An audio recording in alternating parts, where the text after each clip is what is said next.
மாணவ கண்மணிகள் அனைவருக்கும் என் இனிய காலை வணக்கங்கள். மாணவ கண்மணிகள் அனைவரும் நலமாக உள்ளீர்களா? மாணவ கண்மணிகள் தங்களுடைய வழிபாட்டினை கூறிவிட்டீர்களா? நன்றி. நான் ஒரு நல்ல ஆசிரியர். நான் உங்களுக்கு தாயாகவும் தந்தையாகவும் இருந்து முறையான கல்வியை அன்புடன் போதிப்பேன். நான் ஒரு நல்ல ஆசிரியர். நான் உங்களுக்கு தாயாகவும் தந்தையாகவும் இருந்து முறையான கல்வியை அன்புடன் போதிப்பேன். நான் ஒரு நல்ல ஆசிரியர். நான் உங்களுக்கு தாயாகவும் தந்தையாகவும் இருந்து முறையான கல்வியை அன்புடன் போதிப்பேன். அனைவருக்கும் என் இனிய காலை வணக்கங்கள். மாணவ கண்மணிகளை, நாம் நேற்று பார்த்த பாடப்பகுதியானது நீதி வெண்பா என்பது. கற்றவர் வழி அரசு செல்லும் என்கின்றது சங்க இலக்கியமானது. தோண்டும் அளவு ஊறுகின்ற நீரை போல கற்கும் அளவு அறிவானது சுரக்கும் என்கின்றது திருக்குறள். கல்வியை போற்றுவதை புறநானூற்று காலத்திலிருந்து தற்காலம் வரை தொடர்கின்றார்கள் தமிழர்கள். பூக்களை நாடிச் சென்று தேன் பருகக்கூடிய வண்டுகளைப் போல நல்ல நூல்களை நாடிச் சென்று அறிவினை நாம் பெற வேண்டும்.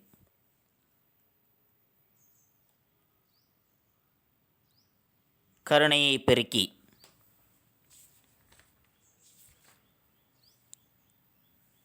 பிற உயிர்களிடத்தில் நாம் கருணை கொள்ளச் செய்வதும், நம்முடைய அறிவினை சீராக்கி மயக்கம், இந்த உலகப் பொருள்களிடையே இருக்கக்கூடிய மயக்கத்தினை போக்கி நம்முடைய அறிவுக்கு தெளிவினை பெறச் செய்து உயிருக்கு அரிய துணையாக இருக்கக்கூடிய இன்பத்தை தருவது கல்வி என்ற ஒன்றுதான் என்று அதனை போற்றி கற்க வேண்டும் என கல்வியினுடைய சிறப்பை பற்றி செய்குதம்பி பாவலர் அவர்கள் குறிப்பிட்டதனை நாம் அறிந்தோம். மாணவ கண்மணிகளுக்கு நன்கு புரிந்திருக்கும் என எண்ணுகின்றேன். இன்று நாம் காண்பது திருவிளையாடற் புராணம். திருவிளையாடல் இறைவனினுடைய திருவிளையாடல்கள், சிவபெருமானினுடைய திருவிளையாடல்கள், மொத்தம் 64 திருவிளையாடல்களை நிகழ்த்தி இருக்கின்றார். தன்னுடைய பக்தர்களை சோதிப்பதற்காக, தன் மீது எந்தளவிற்கு பக்தி உள்ளவர்களாக இருக்கின்றார்கள், எத்தகைய எண்ணல்கள் ஏற்பட்ட பொழுதும் தன் மீது பக்தியுடையவர்களாக இருக்கின்றார்களா என்பதை அறிந்து கொள்வதற்காக அவர்கள் மீது பல சோதனைகளை என்பதை நிகழ்த்துவார். அப்படி பக்தர்களின் மீது அவர் நிகழ்த்திய 64 திருவிளையாடல்களை பற்றி எழுதப்பட்டதுதான் திருவிளையாடற் புராணம் என்பது.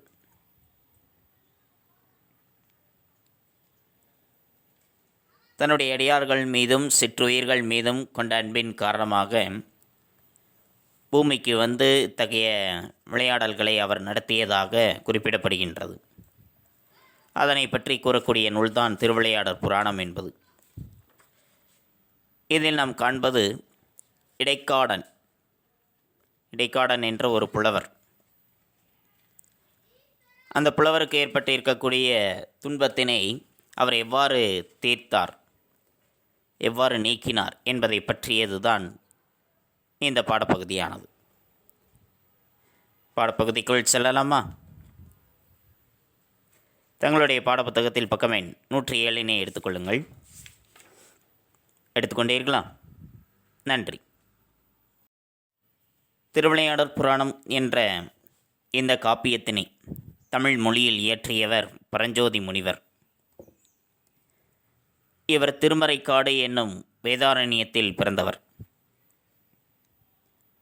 தற்பொழுது வேதாரண்யம் என்று அழைக்கப்படுகின்றது. முன்பு திருமறைக்காடு என்று அழைக்கப்பட்டது. திருமறைக்காடு என்று அழைக்கப்பட்டிருக்கக்கூடிய வேதாரண்யத்தில் பிறந்தவர்தான் பரஞ்சோதி முனிவர். இவருடைய தந்தை மீனாட்சி சுந்தர தேசிகர். தன்னுடைய தந்தையாரிடம் சைவ சித்தாந்தங்களை இவர் கற்றுக்கொண்டார். மதுரை மீனாட்சி அம்மை பரஞ்சோதியாரினுடைய கனவில் தோன்றி சிவபெருமானினுடைய திருவிளையாடல்களை பாடும்படி கூறியதன் காரணமாகத்தான் இவர் இப்பாடலை பாடியிருக்கின்றார் என்று கூறுகின்றார்கள். இவர் மிகுந்த சிவபக்தியுடையவர். சிவாலயங்கள் தோறும் சென்று இறைவனை வழிபட்டு வருவார். அப்படி ஒரு முறை மதுரைக்கு வந்து வழிபடும் பொழுது மதுரை மீனாட்சி அம்மன் அவருடைய கனவில் தோன்றி சிவபெருமானினுடைய திருவிளையாடல்களை பற்றி பாடுமாறு கூறி நிற்கின்றார். அதன் காரணமாகத்தான் இவர் இறைவனுடைய 64 திருவிளையாடல்களை பாடியதாக குறிப்பிடப்படுகின்றது. இவருடைய காலம் 17ஆம் நூற்றாண்டு. இவர் இயற்றிய பிற நூல்கள் வேதாரண்ய புராணம், திருவிளையாடல் போற்றி கலிவெண்பா, மதுரை பதிற்று பத்தந்தாதி போன்ற நூல்களை இவர் இயற்றியிருக்கின்றார். சிவபெருமானினுடைய திருவிளையாடல்களை கூறக்கூடிய நூல்தான் திருவிளையாடற் புராணம். திருவிளையாடற் கதைகளை பற்றி சிலப்பதிகாரம் முதற்கொண்டு கூறப்பட்டு வந்தாலும் பரஞ்சோதி முனிவர் இயற்றிய திருவிளையாடற் புராணம்தான் மிகவும் விரிவானதாகவும் சிறப்பும் கொண்டதாக அமைக்கப்பட்டிருக்கின்றது. சிவபெருமான் தன்னுடைய அடியார்கள் மீதும் இவ்வுலகில் இருக்கக்கூடிய சிற்றுயிர்கள் மீதும் கொண்ட அன்பின் காரணமாக பூமிக்கு வருகை தந்து அவர் செய்த விளையாடல்களை கூறக்கூடிய நூல்தான் திருவிளையாடற் புராணம் என்பது. மதுரையில் இறைவன் நடத்திய திருவிளையாடல்களை கூறுகின்றது. வடமொழியிலிருந்து இந்நூலை தமிழில் மொழிபெயர்த்திருக்கின்றார் பரஞ்சோதி முனிவர். 3363 பாடல்களை கொண்டிருக்கக்கூடியது இந்நூலானது. எத்தனை பாடல்கள்? 3363 பாடல்களை கொண்டிருக்கின்றது. இந்நூலானது மதுரை காண்டம், கூடற்காண்டம், திருவாளவாய் காண்டம் என்ற 3 காண்டங்களை உடையது. 64 படலங்கள் இவற்றில் உள்ளன. இதில் மதுரை காண்டத்தில் 18 படலங்கள், கூடற்காண்டத்தில் 30 படலங்கள், திருவாளவாய் காண்டத்தில் 16 படலங்கள் என்று மொத்தம் 64 படலங்கள் இருக்கின்றன. நமக்கு பாடப்பகுதியாக வந்திருக்கக்கூடியது திருவாளவாய் காண்டத்தில் இடம்பெற்றிருக்கக்கூடிய 8வது படலம்தான் நமக்கு பாடப்பகுதியாக வந்திருக்கின்றது. பாடப்பகுதிக்குள் செல்லலாமா மாணவர்களே? பரஞ்சோதி முனிவர் எங்கு பிறந்தார்? திருமறைக்காட்டில். அவருடைய தந்தையார் பெயர் மீனாட்சி சுந்தர தேசிகர். இவருடைய காலம் 17ஆம் நூற்றாண்டு. இவர் இயற்றிய நூல்கள் வேதாரண்ய புராணம், திருவிளையாடல் போற்றி கலிவெண்பா, மதுரை பதிற்று பத்தந்தாதி. திருவிளையாடல் புராணம் எத்தனை காண்டங்களை உடையது? 3 காண்டங்கள். எத்தனை படலங்கள்? 64 படலங்கள். எத்தனை பாடல்கள்? 3363 பாடல்கள் இடம்பெற்றுள்ளது. நன்றி. திருவிளையாடற் புராணம். கற்றோருக்கு சென்ற இடமெல்லாம் சிறப்புச் செய்வது தமிழ் கூறும் நல்லுலகம். கல்வி கற்றோருக்கு, கல்வியில் சிறந்தவர்களுக்கு சென்ற இடமெல்லாமே, அவர்கள் செல்கின்ற இடமெல்லாமே அவர்களை சிறப்பு செய்வது தமிழ் கூறக்கூடிய நல்லுலகம். அரசரும் புலவருக்கு கவரி வீசுவார்கள். அரசராக இருந்தாலும் சரி, அவர்கள் கூட புலவர்களுக்கு கவரி வீசுவார்கள், சாமரம் வீசுவார்கள். அரசருக்கு பின்னால் பணிப்பெண்கள் நின்று கொண்டு மயிலேறுகால் செய்யப்பட்டிருக்கக்கூடிய அந்த சாமரத்தை வீசுவார்கள் அல்லவா? அதனை அரசராக இருந்தாலும் சரி புலவர்களுக்கு வீசுவார்களாம். அப்படித்தான் ஒரு சொல்லேர் உள்ளவனுக்கு வில்லேர் உள்ளவன் கவரி வீசியிருக்கின்றார். ஏட்டில் பல பாடல்களை எழுதி தன்னுடைய கவிதையால் ஆளக்கூடிய புலவர் ஒருவர் நாட்டை ஆளக்கூடிய ஒரு மன்னரை காண்பதற்காக அரண்மனைக்கு சென்றிருக்கின்றார். களைப்பின் காரணமாக முரசுக்கட்டிலில், அரசர் மட்டுமே உறங்கக்கூடிய அந்த முரசுக்கட்டிலில் களைப்பு மிகுதியினால் இவர் கண்ணயர்ந்து விட்டார். அங்கே படுத்து உறங்கிவிட்டார். அரச குற்றமாக இருக்கக்கூடிய அந்த செயலை செய்திருக்கக்கூடிய புலவருக்கு தண்டனை வழங்காமல் கவரி வீசுகின்றார் மன்னர். உறங்கிய புலவர் மோசிகீரனார். கவரி வீசிய மன்னர் தகடூரி எறிந்த பெருஞ்சேரல் இரும்புரை. கண்விழித்த புலவர் மன்னரின் செயலை கண்டு வியந்து ஒரு பாடலை பாடுகின்றார். அந்த பாடல்தான் மாசற விசித்த வார்புரு வல்பின் என்ற பாடலானது. அப்படி நாடாளக்கூடிய அரசராக இருந்தாலும் சரி, அவர்கள் புலவர்க்கு கவரி வீசியிருக்கின்றார்கள். கண்ணுக்கு எட்டிய திசை வரை தெரியும் நிலங்களை புலவர்களுக்கு கொடை கொடுத்து மகிழ்வார்கள். கடையில் வள்ளல்கள் புலவர் பெருமக்களுக்கு ஏராளமான நிலங்களை தானமாக வழங்கியிருக்கின்றார்கள். இறைவனும் அறிவை போற்றுபவன், அறிவாய் நிற்பவன், அறிவில் சேர்ந்த புலவருக்காக தூது சென்றவன், புலவரது அறிவு பெருமையை உணர்த்துபவன். இறைவனும் கூட அந்த புலவர்களினுடைய கல்வி கற்றவர்களினுடைய அறிவை போற்றுபவனாக இருக்கின்றான். அவர்களுடைய அறிவாகவும் நிற்கின்றான். அறிவில் சிறந்த புலவர்களுக்காக தூது சென்றவனாகவும் இருக்கின்றான். புலவர்களினுடைய அறிவு பெருமையை உணர்த்துபவனாகவும் இருக்கின்றான். அப்படி ஒரு புலவரினுடைய அறிவு பெருமையை இந்த உலகிற்கு உணர்த்துகின்றார் இறைவன். திரு ஆலவாய் காண்டத்தில் இடைக்காடன் என்ற புலவரினுடைய அறிவு பெருமையை இந்த உலகிற்கு எடுத்து கூறுவதற்காக ஒரு திருவிளையாடலை நடத்துகின்றார். இடைக்காடன் பிணக்கு தீர்த்த படலம் என்ற படலத்தின் வாயிலாக பாண்டிய நாட்டை ஆட்சி புரிந்து வருகின்ற குசேல பாண்டியன் என்ற மன்னன், அவன் நாட்டை ஆள்பவனாக இருந்தாலும் தமிழ் புலமையில் சிறந்து விளங்கியவனாக இருக்கின்றான். கபிலரினுடைய நண்பராக இருக்கக்கூடிய இடைக்காடனார் என்ற புலவர் தான் இயற்றிய கவிதையினை மன்னன் முன்பு பாடுவதற்காக வந்தார். கபிலர், குறிஞ்சிப்பாட்டு எழுதிய கபிலரினுடைய நண்பர்தான் இடைக்காடனார் என்ற புலவர். அவர் தான் இயற்றிய கவிதை ஒன்றை குசேல பாண்டியன் என்ற மன்னனின் முன்பாக பாடுவதற்கு வந்திருக்கின்றார். தான் இயற்றிய பாடலை அவர் பாடுகின்றார். அதனை பொருட்படுத்தாமல் மன்னன் புலவரை அவமதித்தான். அவர் பாடிய பாடலை கேட்டு மன்னன் எந்தவிதமான அசைவுமின்றி அவருடைய பாடலுக்கு மிகச் சரியாக பாடியிருக்கின்றார் என்று தலை அசைக்காமலும் எதுவும் செய்யாமலும் அமைதியாக இருந்து புலவரை அவன் அவமானம் செய்கின்றான்.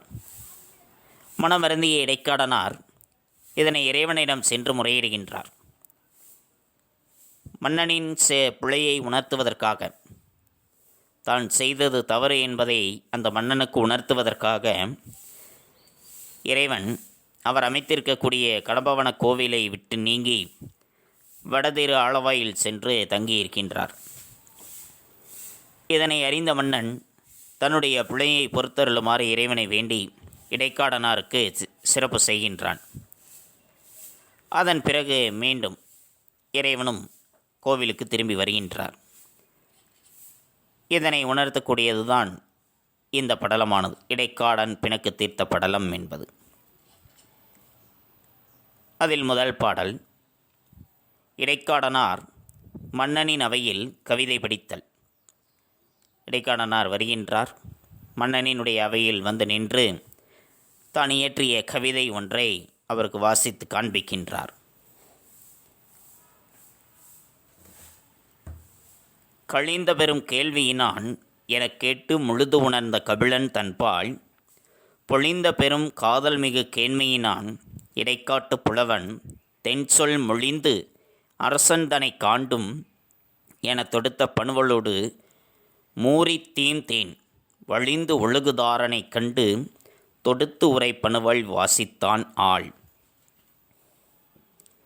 கழிந்த பெரும் கேள்வியினான் எனக் கேட்டு முழுது உணர்ந்த கபிலன் தன்பால் பொழிந்த பெரும் காதல் மிகு கேண்மையினான் இடைக்காட்டு புலவன் தென்சொல் மொழிந்து அரசன் தனை காண்டும் என தொடுத்த பணுவலோடு மூரித் தீந்தேன் வழிந்து ஒழுகுதாரனை கண்டு தொடுத்து உரைப்பணுவல் வாசித்தான் ஆள். பாடல் புரிந்ததா? நன்றி. கழிந்த பெரும் கேள்வியினான். கழிந்த பெரும் கேள்வியினான் குசேல பாண்டியனை பார்த்து கேட்கின்றார். மிகவும் பெருநூல்களை கற்று கேள்வியில் வல்லோன், கேள்வி அறிவில் மிகுந்த நூல்களை கற்று கேள்வி அறிவையும் கல்வி அறிவையும் மிகுந்தவனாக இருக்கின்றான் என்று கற்றோர்கள் கூறுவதை கேட்டு குசேல பாண்டியன் என்ற அரசன் மிகுந்த பெருநூற்களை கற்று கேள்வியிலும் கல்வியிலும் சிறந்தவனாக இருக்கின்றான் என்று மற்றவர்கள் போற்றுவதை கேட்டு முழுது உணர்ந்த கபிலன் தன்பால்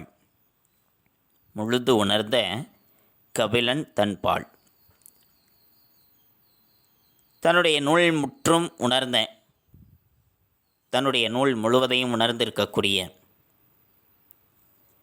கபிலனிடத்தில் பொழிந்த பெரும் காதல் மிகு கேண்மையினான். பொழிந்த பெரு விருப்பினை உடைய கேண்மையினால் நட்பு, கபிலரினுடைய நண்பராகிய இடைக்காட்டு புலவன், இடைக்காடன் என்ற புலவர் குசேல பாண்டியன் என்ற அரசன் பெருநூல்களை கற்று கல்வியறிவு மிக்கவனாகவும் கேள்வியறிவு உடையவனாகவும் இருக்கின்றான் என்பதை கற்றோர்கள் போற்றுவதை கேட்டு நூல் முழுவதையும் உணர்ந்திருக்கக்கூடிய கபிலனிடத்தில் பெரு விருப்புடைய அவருடைய நண்பராகிய இடைக்காடனார் என்ற புலவர் தென்சொல் மொழிந்து, தென்சொல் ஒரு பாடலினை, ஒரு தமிழ் பிரபந்தம் ஒன்றை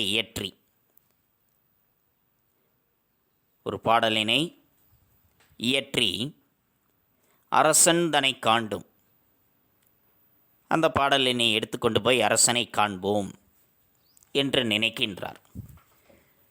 ஏனென்றால் அரசர் பெருநூல்களை கற்று கல்வியில் சிறந்தவனாக இருக்கின்றான். ஆகவே அவனிடத்தில் ஒரு தமிழ் பிரபந்தம் ஒன்றை இயற்றி அந்த பாடலினை அவனிடத்தில் பாடி காண்பிக்கலாம் என்று நினைத்து நூல் முழுவதையும் கற்று உணர்ந்திருக்கக்கூடிய கபிலனிடத்தில் பெரும் வெறுப்புடைய அவருடைய நண்பராகிய இடைக்காடனார் என்ற புலவர் ஒரு பாடலினை இயற்றிக்கொண்டு அரசனை நாம் சென்று காண்போம் என்று முடிவு செய்து தான் எழுதிய பணுவல் என்றால் நூல், அந்த பாமாலை, தான் எழுதியிருக்கக்கூடிய அந்த பாமாலையோடு மூரி தீம் என்றால் இனிய, மிகவும் இனிமையான தேனானது வழிந்து ஒழுகு தாரணை, மிகவும் இனியதாக இருக்கக்கூடிய அந்த தேனானது வழிந்து ஒழுகக்கூடிய தாரணை. தார் என்பது மாலை. மிகவும் இனிய தேனானது வழிந்து ஒழுகக்கூடிய அந்த மாலையினை அணிந்திருக்கக்கூடிய, எந்த மாலையினை அணிந்திருக்கின்றார்? வேம்பு மாலையை. தேனானது வழிந்து ஒழுகக்கூடிய அந்த வேம்பு மாலையினை அணிந்திருக்கக்கூடிய அரசனை கண்டு அவரை வணங்கி தொடுத்த உரைப்பணுவல் வாசித்தான் ஆள். தான் தொடுத்த அந்த உரைப்பணுவலை, பாமாலையை வாசித்தான், அவரிடத்தில் பாடி காட்டுகின்றான். யாரிடத்தில்? குசேல பாண்டியன் என்ற மன்னனிடத்தில். குசேல பாண்டியன் ஒரு மிகச்சிறந்த கல்வியறிவு உடையவன், மிகச்சிறந்த நூல் வல்லான் என்று சான்றோர்கள் போற்றுகின்றார்கள். அதனை கேட்ட நூல் முழுவதையும் கற்றிருக்கக்கூடிய கபிலனிடத்தில் பெருவெறுப்புடைய அவருடைய நண்பராகிய இடைக்காட்டு புலவர் ஒரு பிரபந்தம் ஒன்றை இயற்றி அரசனை காண்போம் என்று தான் இயற்றிய பாமாலையோடு மிகுந்த தேன் ஒழுகக்கூடிய வேப்பமாலையை அணிந்திருக்கக்கூடிய பாண்டியனை கண்டு அவரை வணங்கி தான் தொடுத்த பாமாலைகளை அவரிடத்தில் பாடி காண்பிக்கின்றார். யார் பாடி காண்பிக்கின்றார்? இடைக்காடனார் என்ற புலவர். யாரிடத்தில் பாடி காண்பிக்கின்றார்? குசேல பாண்டியன் என்ற மன்னனிடத்தில். ஏனென்றால் அவன் கல்வியில் சிறந்தவன் என்று மற்றவர்கள் புகழ்வதை கேட்டு அவரிடத்தில் தான் இயற்றிய பாடலினை பாடி காண்பிக்கின்றார். புரிந்ததா மன்னர்களே? நன்றி. இரண்டாவது பாடல். மன்னன் தன் புலமையை மதிக்காமை குறித்து இறைவனிடம் முறையிடல். மன்னன் தன்னுடைய புலமையை மதிக்காமை குறித்து இறைவனிடம் முறையிடுகின்றார். சந்நிதியில் வீழ்ந்து எழுந்து தமிழறியும் பெருமானை, தன்னை சார்ந்தோர் நல்நிதியே, திரு ஆளவாய் உடைய நாயகனே, நகுதார் வேம்பன், பொன்னிதி போல் அளவு இறந்த கல்வியும் மிக்கு உளன் என்று புகழக் கேட்டு சொல் நிறையும் கவிதொடுத்தேன் அவமதித்தான் சிறிது முடிதுளக்கானாகி. சந்நிதியில் வீழ்ந்து எழுந்து தமிழறியும் பெருமானே, தன்னை சார்ந்தோர் நல்நிதியே, திரு ஆளவாய் உடைய நாயகனே, நகுதார் வேம்பன், பொன்னிதி போல் அளவு இறந்த கல்வியும் மிக்கு உளன் என்று புகழக் கேட்டு சொல் நிறையும் கவிதொடுத்தேன் அவமதித்தான் சிறிது முடிதுளக்கானாகி. இதான் இரண்டாவது பாடலானது. பாடல் புரிந்ததா? சந்நிதியில் வீழ்ந்து எழுந்து தமிழறியும் பெருமானே, தன்னை சார்ந்தோர் நல்நிதியே, திரு ஆளவாய் உடைய நாயகனே, நகுதார் வேம்பன், பொன்னிதி போல் அளவு இறந்த கல்வியும் மிக்கு உளன் என்று புகழக் கேட்டு சொல் நிறையும் கவிதொடுத்தேன் அவமதித்தான் சிறிது முடிதுளக்கானாகி. நன்றி. சந்நிதியில் வீழ்ந்து எழுந்து நேராக சென்று இறைவனுடைய கோவிலுக்கு செல்கின்றார். ஏனென்றால் வலுவாத சொற்சுவையும் பொருட்சுவையும் உடைய வல்லவனாகிய குசேல பாண்டியன் தன்னுடைய மனத்தில் தோன்றிய பொறாமையின் காரணமாக தான் சொற்சுவையும் பொருட்சுவையும் உடையவன் என்று தன்னுடைய மனதில் தோன்றிய பொறாமையின் காரணமாக சிறக்கப்பணம் செய்யாதும் தன்னுடைய சிரத்தை அசைக்காமலும் மனமகிழ்ச்சி சற்று முகத்தில் புலப்படுத்தாததும் தன்னுடைய உள்ளத்தில் ஏற்படுகின்ற மகிழ்ச்சியினை தன்னுடைய முகத்தில் புலப்படுத்தாமல் இருந்ததும் வெளிப்படுத்தாதவனாக பாண்டிய மன்னன் இருந்தான். புலவர் இடைக்காடனார் தம்மை மனமாது பிடர் பிடித்து கோவிலுக்கு சென்று இறைவனிடம் முறையிடுகின்றார். அவருடைய மனம் துன்பப்படுகின்றது. பாண்டிய மன்னன் அவனுடைய மனதில் தோன்றிய பொறாமையினால் தலையை அசைக்காமலும் தன்னுடைய மனமகிழ்ச்சியை தன்னுடைய முகத்தில் வெளிப்படுத்தாமலும் இருக்கின்றான் என்பதை அறிந்து மிகுந்த துன்பம் அடைந்து கோவிலுக்கு சென்று இறைவனிடம் முறையிடுகின்றார். சந்நிதியில் வீழ்ந்து எழுந்து சிவபெருமானினுடைய சந்நிதியில் அவர் முன்னிலையில் வீழ்ந்து எழுந்து வணங்கி நிற்கின்றார். தமிழறியும் பெருமானே, தமிழ் மொழியை அறிந்திருக்கக்கூடிய பெருமானே, இறைவனே, தன்னை சார்ந்தோர் நல்நிதியே, தன்னை சார்ந்தோர் உன்னை சார்ந்தவர்களை, உன்னை அடைக்கலமாக அடைந்தவர்களுக்கு நல்நிதியை, நல்ல நிதியை போன்றவனே, உன்னை சார்ந்த அடியார்களுக்கு நல்நிதி போன்றவனே, திரு ஆலவாய் உடைய நாயகனே. திரு ஆலவாய், திரு ஆலவாயில் கோவில் கொண்டிருக்கக்கூடிய, அங்கு வீற்று இருக்கக்கூடிய நாயகனே, இறைவனே. இங்கு கோவில் கொண்டிருக்கின்றார். திரு ஆலவாயில் கோவில் கொண்டிருக்கின்றார். திரு ஆலவாய் என்பது வேறொன்றுமில்லை, மதுரை தான். மதுரைக்கு மற்றொரு பெயர்தான் திரு ஆலவாய் என்பது. திரு ஆலவாயில் கோவில் கொண்டிருக்கக்கூடிய இறைவனை, மதுரையில் கோவில் கொண்டிருக்கக்கூடிய இறைவனை நகுதார் வேம்பன், நகுதார் வேம்பன், மலர்ந்த வேப்பமலர் மாலையினை அணிந்திருக்கக்கூடிய குசேல பாண்டியன், அதுதான் நகுதார் வேம்பன். மலர்ந்த வேப்பமலர் மாலையை அணிந்திருக்கக்கூடிய குசேல பாண்டியன். பொன்னிதி போல் அளவு இறந்த கல்வியும், பொன்னிதி போல் பொற்குவியலை போன்று, பொற்குவியலை போல அளவு இறந்த கல்வியும், அளவில்லாத கல்வியும். பொற்குவியல் எப்படி குவித்து வைக்கப்பட்டிருக்கின்றதோ அந்த பொருட்செல்வத்தோடு அளவில்லாத கல்வி செல்வமும் உடையவன் என்று மிக்கு உளன் என்று புகழக் கேட்டு, இவன் அளவில்லாத பொற்குவியலை போன்று கல்வி செல்வம் மிகுந்தவனாக இருக்கின்றான் என்று மற்ற அறிஞர்கள் அவரை புகழக் கேட்டு, சொல்லக் கேட்டு, சொல் நிறையும் கவிதொடுத்தேன், சொற்சுவை நிரம்பிய ஒரு கவி மாலையினை, ஒரு கவிதையினை நான் தொடுத்தேன்.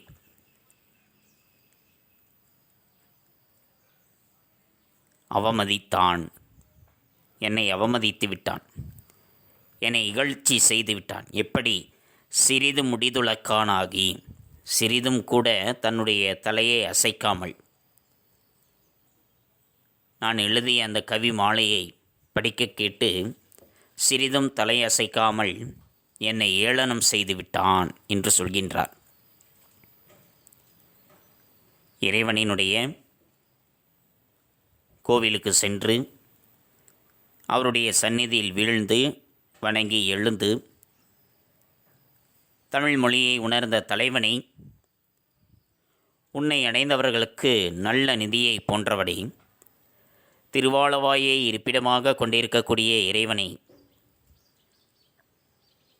மலர்ந்த வேப்பமலர் மாலையை அணிந்திருக்கக்கூடிய குசேல பாண்டியன், பொற்குவியலைப் போல அளவில்லாத கல்வியில் மிகுந்தவன் என்று அறிஞர் பெருமக்கள் கூறுவதை கேட்டு சொற்சுவை நிறைந்த ஒரு கவி மாலை ஒன்றை எழுதி அவன் இடத்தில் கொண்டு போய் நான் படித்து காண்பித்தேன்.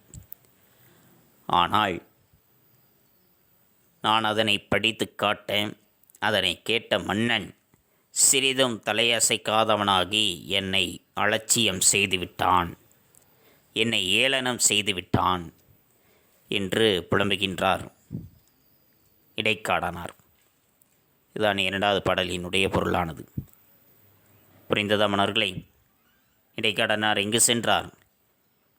சிவபெருமானியினுடைய கோவிலுக்கு செல்கின்றார். இறைவனை எவ்வாறு வாழ்த்துகின்றார்? தமிழ் மொழியை அறிந்திருக்கக்கூடிய பெருமானே, அடியார்களுக்கு நல்நீதி போன்றவனே, திருவாலவாயில் உறைந்திருக்கக்கூடிய இறைவனே என்று இறைவனை போற்றுகின்றார். அவர் இவ்வாறு இறைவனிடம் முறையிடுகின்றார். அழகிய வேப்பமலர் மாலையை அணிந்திருக்கக்கூடிய பாண்டிய மன்னன் பொருட்செல்வத்தோடு கல்வி செல்வமும் மிகுந்தவனாக இருக்கின்றான் என்று மற்றவர்கள் கூறுவதை கேட்டு அவன் முன்பு சொற்சுவை நிரம்பிய ஒரு கவிதையினை பாடினேன். ஆனால் அவனோ சிறிதேனும் சுவைத்து தலை அசைக்காமல் என்னுடைய புலமையை அவமதித்து விட்டான் என்று இறைவனிடம் முறையிடுகின்றார். இதுதான் அந்த பாடலினுடைய பொருளானது. புரிந்ததா மன்னர்களே? நன்றி. மாணவ கண்மணிகளே, இதுகாரும் நாம் கண்டறிந்தது திருவிளையாடற் புராணம் என்பதில் 2 பாடல்களை பார்த்தோம்.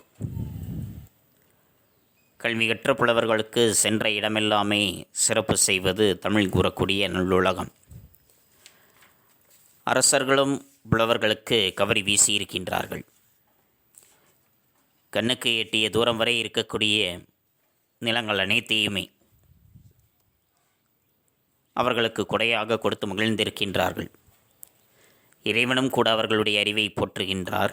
அவர்களுக்கு அறிவாக நின்று அறிவில் சிறந்த புலவர்களுக்காக தூது சென்று புலவர்களினுடைய அறிவு பெருமையை உணர்த்துபவனாகவும் இருந்திருக்கின்றார். அப்படிதான் இடைக்காடனார் என்ற புலவர் குசேல பாண்டியன் என்ற பாண்டிய மன்னன் மிகுந்த கல்வியறிவு உடையவன் என்று கல்வி கற்ற புலவர்கள் கூற கேட்டு கலைகளை முழுதும் உணர்ந்திருக்கக்கூடிய நண்பர் கபிலனின் மேல் அன்பு கொண்ட அந்த புலவர் மிகவும் இனிய தேன் ஒழுகக்கூடிய வேப்பம் மாலையை அணிந்திருக்கக்கூடிய பாண்டியனினுடைய அவைக்கு சென்று தான் இயற்றிய ஒரு பாடலினை அங்கே படித்து காண்பிக்கின்றார். இடைக்காடனார் இறைவனினுடைய திரு உருவத்தின் முன்பு விழுந்து வணங்கி எழுந்து தமிழறிகின்ற பெருமானே, அடியார்க்கு நல்நிதி போன்றவனே, திரு ஆளவாயில் உரைகின்ற இறைவனை, அழகிய வேப்பமலர் மாலையை அணிந்த பாண்டியன் பொருட்செல்வத்தோடு கல்விச் செல்வமும் மிக உடையவன் என கூற கேட்டு அவன் முன்பு சொச்சவை நிரம்பிய கவிதை பாடினேன். ஆனால் அவனோ சிறிதேனும் சுவைத்து தலையசைக்காமல் என்னுடைய புலமை அவமதித்து விட்டான் என்று கூறினார். இந்த 2 பாடலினுடைய பொருட்களை பற்றித்தான் இன்றைய பாடப்பகுதியை நாம் கண்டுணர்ந்தோம். மாணவ கண்மணிகளுக்கு நன்கு புரிந்திருக்கும் என எண்ணுகின்றேன். அடுத்து நாம் காண்பது பாடப்புத்தகம் படித்தல். பாடப்புத்தகம் படித்தல் பக்கம் எண் 107.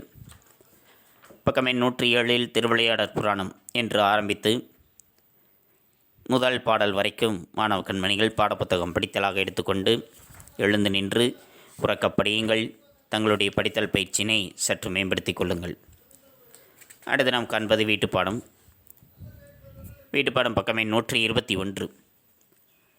பக்கம் எண் 121 கழிந்த பெறும் கேள்வி நான் என கேட்டு முழுது உணர்ந்த கபிலன் தன் பால் பொழிந்த பெரும் காதல் மிகு கேண்மையினான் இடைக்காட்டு புலவன் தென் சொல். இவ்வடிகளில் கழிந்த பெறும் கேள்வியினான் யார், காதல் மிகு கேண்மையினான் யார் என்ற வினா. இந்த வினாவிற்குரிய விடையானது பக்கம் எண் 164 தங்களுடைய கோணா தமிழ் உரையில் இடம்பெற்றுள்ளது. எடுத்துக்கொண்டீர்களா? கழிந்த பெரும் கேள்வியினான் என கேட்டு முழுதோணர்ந்த கபிலன் தன் பால் பொழிந்த பெரும் காதல் மிகு கேண்மையினான் இடைக்காட்டு புலவன் தென் சொல். இவ்வடிகளில் கழிந்த பெரும் கேள்வியினான் யார், காதல் மிகு கேண்மையினான் யார். கழிந்த பெரும் கேள்வியினான் எனப்பட்டவன் பாண்டிய மன்னன் குசேல பாண்டியன். காதல் மிகு கேண்மையினான் எனச் சுட்டப்பட்டவன் இடைக்காட்டு புலவன் என்ற வினா. அந்த வினாவையும் தங்களுடைய பாடப்புத்தகத்தில் பக்கம் எண் 109 9வது பாடல் மனப்பாட பாடல், திருவிளையாடற் புராணத்தினுடைய மனப்பாட பாடல். மன்னன் புலவரிடம் மன்னிப்பை வேண்டுதல். புண்ணிய புலவீர் யானி பொழுது இடைக்காடனார்க்கு பண்ணிய குற்றம் எல்லாம் பொறுக்க என பரவித்தாழ்ந்தான். நுண்ணிய கேள்வியோரும் மன்னனே நுவன்ற சொல்லாம் தண்ணிய அமுதாள் எங்கள் கோபத்தீ தணிந்தது என்னா என்ற பாடல். இந்த பாடலையும் அந்த வினாவையும் ஒருமுறை எழுதி கொள்ளுங்கள், பலமுறை படித்து கொள்ளுங்கள். எழுதுவது ஒருமுறை, படிப்பது பலமுறை. தங்களுடைய கையெழுத்து பயிற்சியையும் சற்று மேம்படுத்திக் கொள்ளுங்கள். தங்களுடைய படித்தல் பயிற்சியையும் சற்று மேம்படுத்திக் கொள்ளுங்கள். மீண்டும் அடுத்த பாட வேளையில் சந்திப்போம். நன்றி, வணக்கம்.